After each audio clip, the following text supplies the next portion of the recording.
So we are going to continue our coverage over New Mutants with New Mutants number 25 as a way to continue our coverage over the Destiny of X era of X-Men comics. Now with that being said, when it comes to New Mutants number 25, this is technically a new beginning for the New Mutants team, because after this book, they go on a new kind of adventure, but begin their process of joining the Destiny of X era of X-Men comics. Now, when it comes to New Mutants number 25, it does pick up where our last video left off at. Matter of fact, that last video was a long time ago, but just in case you forgot, when it came to Magic, she went up to Madeline Pryor, the clone of Jean Grey, and said, "I have a deal with you to make, and I hope you will accept this deal because it will benefit both of us." And we were left to wonder, what in the world was she talking about? And so this book here answers that question, and we kind of find out that Magic is offering Madeline Pryor the ability to rule Limbo once again. Yes, you heard that right. Madeline Pryor, the clone of Jean Grey, is about to have the ability to rule Limbo again.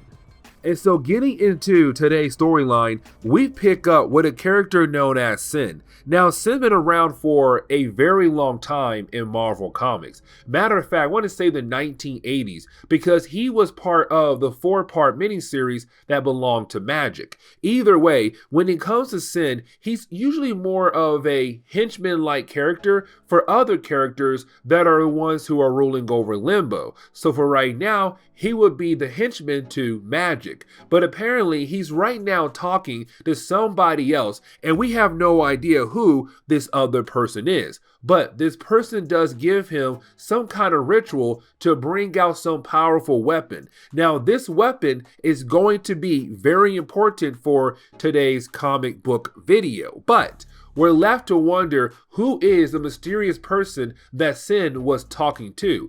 And apparently Sin knows a person very well to be able to do whatever this random person said to do. But then we get this random page. And when we do, this page is going to be really important. Matter of fact, we're going to have two different kinds of stories. Ones that focus on the New Mutants, and the other one focus on this little goblin.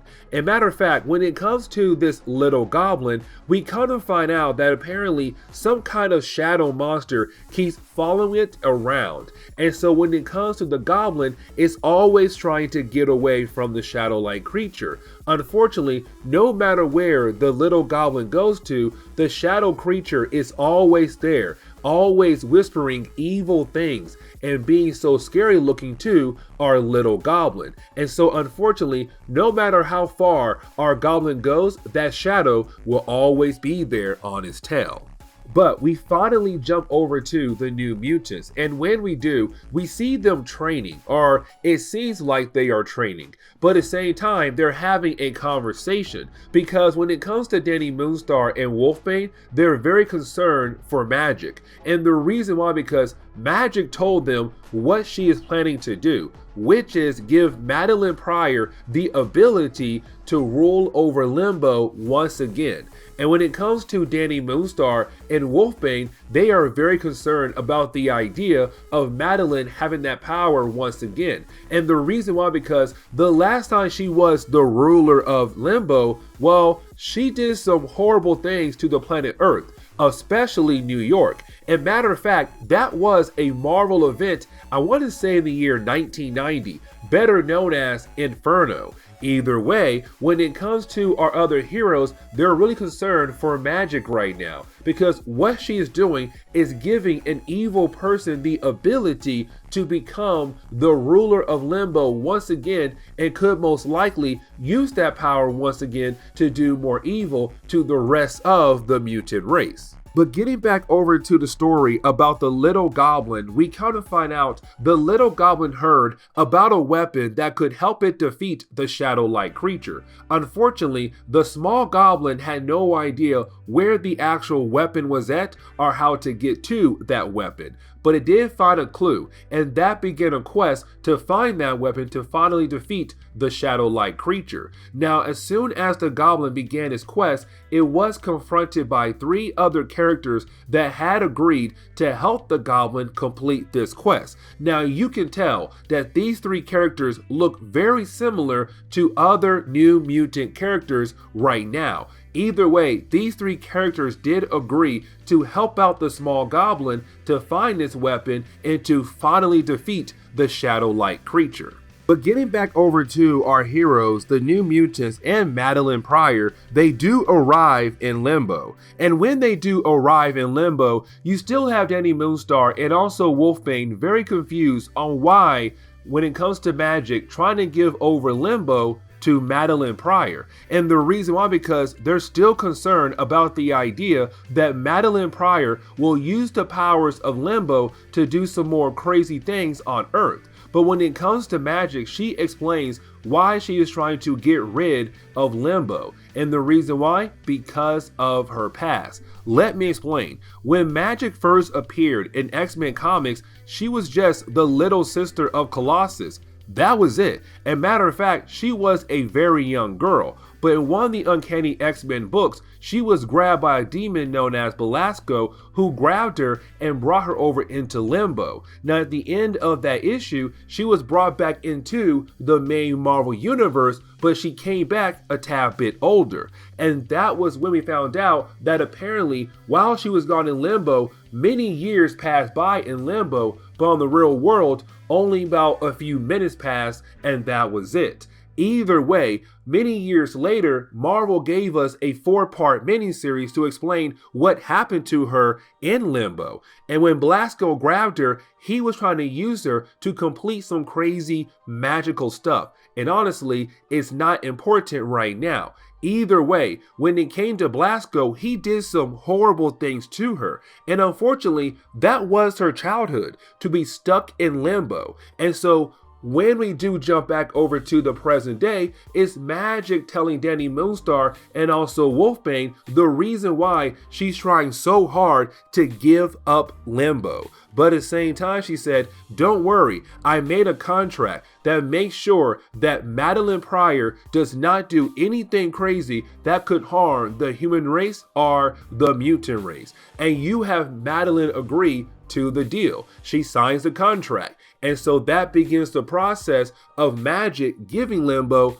over to Madeline Pryor. But getting back over to the little goblin and his 3 allies, we see them being able to find the weapon they need to defeat the shadow-like creature. Unfortunately, they have to go through so many different obstacles just to be able to get their hands on the weapon. The thing is, as soon as they finish one obstacle, they don't feel like they're getting close enough to be able to grab the weapon and use the weapon on the shadow-like creature. And so when we jump back over to the New Mutants, well, you have Danny Moonstar and Wolfbane saying that they still disagree with the idea of Madeline Pryor being in charge of Limbo. Except this is the moment where you have Madeline step up for herself. And she said, how is it fair that my creator, Mr. Sinister, gets a clean slate, but I can't? When he has done so many horrible things, way worse things than I did, and you forgave him, or you guys gave him a clear slate. But for some unknown reason, when you guys look at me, you guys are disgusted. You guys don't trust me. You guys don't even want me on the island. How is that fair? And honestly, she's right. But here is the big thing, because she is the clone of Jean Grey. And the big question was, is she actually a mutant or not a mutant? Because technically, there was a period of time where she had no powers. She was just a regular human being who was a clone of Jean Grey. Now later on, she did get powers, but the question is though, did those powers actually come from Jean Grey because she is a clone of Jean Grey, or did Sinister give her those powers? Does she carry the X gene? Was that the reason why she was not allowed on the island? And unfortunately, we were never given the answer to those questions. Really, they just say, you know what? We are tired of Havoc asking us every single day. Go ahead and allow her on the island. And of course they did. But the thing is, she's right. Sinister got forgiven. He got a clean slate. She did not. And here we are right now, after signing a contract where technically Magic says she cannot do anything crazy here in Limbo.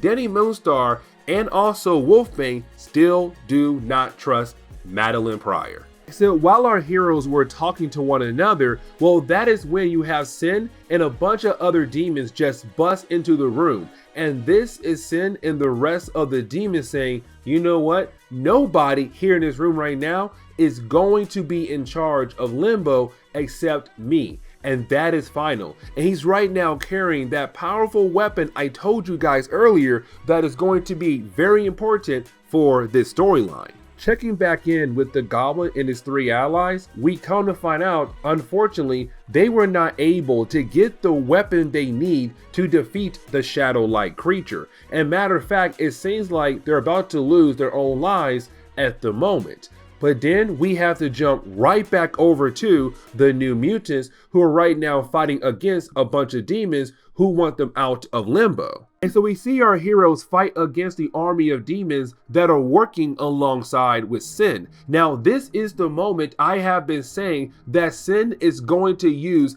a powerful weapon that is going to change everything for this storyline. And the reason why? Because Magic pulls out her soul sword. And when it comes to the soul sword, it is a very powerful weapon, and most likely the most powerful weapon in Limbo until now. Because when you have Magic run towards Sin and tries to use her soul sword on him and his new weapon, when their weapons do collide, the soul sword breaks or disappears. And for her, she's very confused on what in the world is going on. Sin's weapon is more powerful than her weapon. But right now, her and her friends, they're getting overrun by the demons. And so you have Danny say, hey, Magic, we have no choice here. We have to retreat. And of course, you have Magic being able to open up a portal to get them out of there. Unfortunately, they were trying to get back to Krakoa, except they don't. It seems like Magic powers are also no longer working because the portal she opened just took them somewhere else in Limbo. And so we're left to wonder who in the world was that mysterious character at the very beginning of this book. What kind of weapon Sin has? But on top of that, what happened to the soul sword? And is our heroes stuck in Limbo now? Those are questions that we need answered in the next video. So with that being said, guys, please leave me a like down below and subscribe. Also, if you have any suggestions on books I should read, well, please let me know in the comments below, because you never know, your suggestion could be a future video down the road. But guys, see y'all next time. Later.